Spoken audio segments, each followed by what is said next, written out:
School for me started at a really young age. I started a year early because I tested well enough to get in, and both of my parents were looking to return back to work full time, so I started preschool a year early. But because of that, I was not able to go to the next grade right after that year, so I went to preschool again actually, and I learned the art of patience very early on because of that. Since I had already taken preschool 2 years, once I got to kindergarten, Miss Kane, my teacher, turned to me a lot to help out with other students and used me as a way to connect with them as well. It was fun for me because I felt like I was like a chosen one or something, but obviously I wasn't. I was just there for 2 years already before I got to kindergarten, so I had a good time in kindergarten with helping out, and it allowed me to make a lot of new friends that I still hold very dear to this day. I'll never forget that time in my life.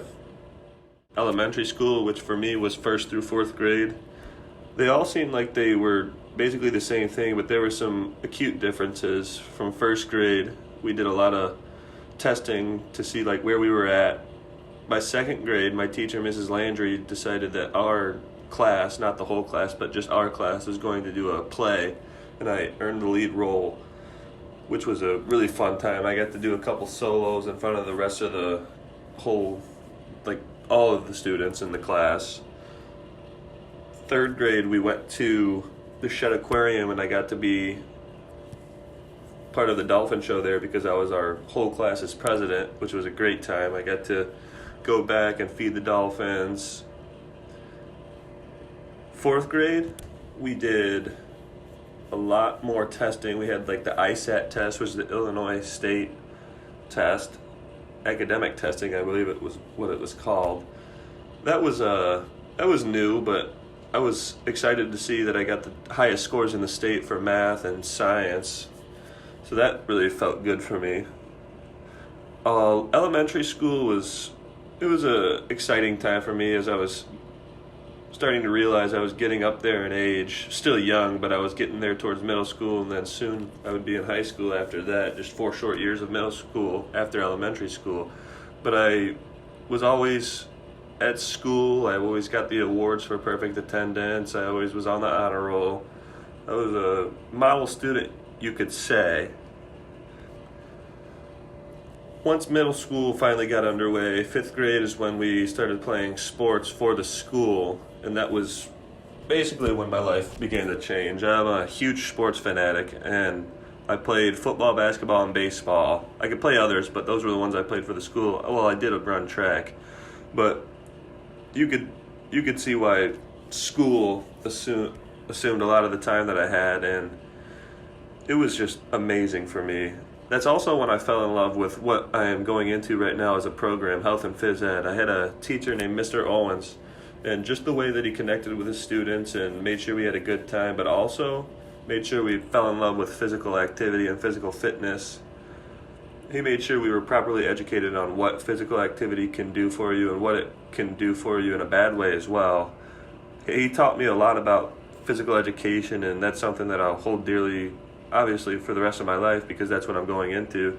I appreciate him so much. He was also my 8th grade basketball coach, and we won him a lot of championships that year, so that was always fun. We were around each other a lot, and he was a good guy.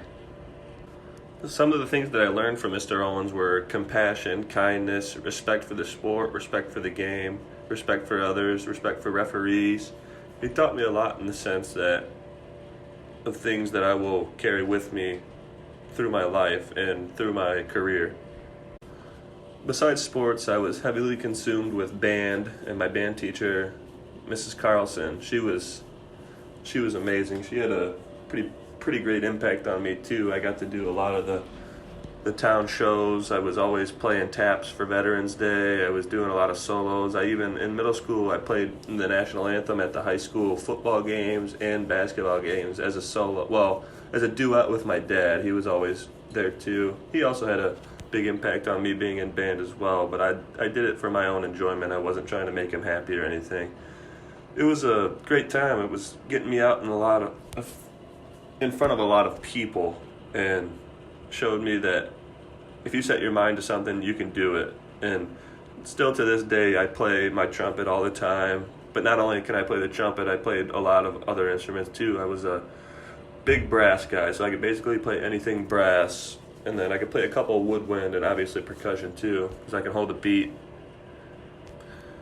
Then I got to high school and I met Mr. Rosenberg, and he, can't say he changed me again, but he gave me another love in history, and that was really great for me because I love history and learning about what we went through in the United States to get to where we are and what still could change.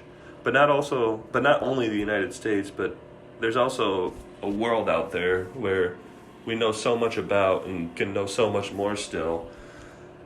And just that fact really, really draws me into history and want to be a history teacher as well. So I decided that I'll double major with health and physical education along with history because they're two of my biggest loves academically. High school's when AP classes started, so I tried to get into as many of those as I can, and still to this day, my favorite was probably AP World History. Not because I embraced the suck of it, but because it was just so enticing for me to learn about so many things throughout the world with its history. I just enjoyed that so much, and that actually turned out to be the only AP test that I took and got college credit for. And they say that it was probably the hardest AP class you could take. I don't know about that. Maybe it's because I liked it so much, but it was amazing. And it was amazing that it all came to fruition when I passed that AP test. Looking back, I wish I would have taken more AP tests rather than just the classes.